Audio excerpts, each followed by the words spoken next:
Live, शोध सत्य बातमीचा। नाशिक जिल्ह्यातील येवला तालुक्यात असलेल्या कात्रणे येथील प्रगतिशील शेतकरी विजय काशीनाथ कदम यांचा मुलगा ऋषिकेश विजय कदम यांचे शुक्रवार दिनांक 21 जून 2024 रोजी रात्री 10 वाजेच्या सुमारास अहमदनगर येथे कर्तव्यावर असताना मोटारसायकलवर अपघाती निधन झाले असून कात्रणी गावासह संपूर्ण येवला तालुक्यात शोककळा पसरली आहे।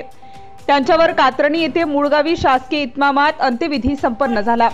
वीर जवान मेजर के ऋषिकेश विजय कदम हे भारतीय सैन्य दलात गेल्या 7 वर्षांपासून कार्यरत होते।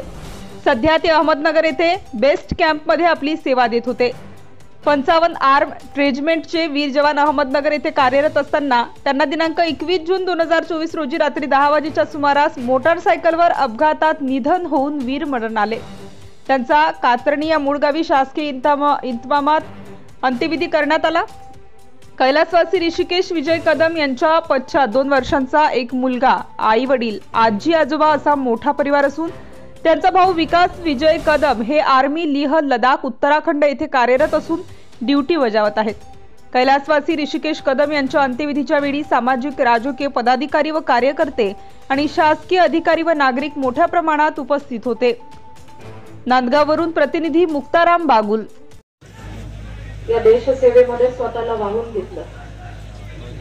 अतिशय कमी वयात आज आपला ऋषिकेश भाऊ आपल्याला सोडून गेला।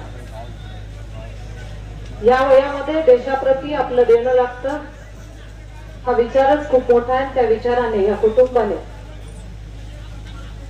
मी ऋषिदादाच्या आई वडिलांना सुद्धा नमन करते की त्यांनी सुद्धा आपला हा मुलगा या देशसेवेत आईच्या या मातृभूमीच्या सेवेत अर्पण केला। महाराष्ट्रातील लेटेस्ट बातम्या पाहण्यासाठी महाराष्ट्र न्यूज चॅनलला यूट्यूबवर सबस्क्राइब करा आणि बेल आयकॉन प्रेस करा।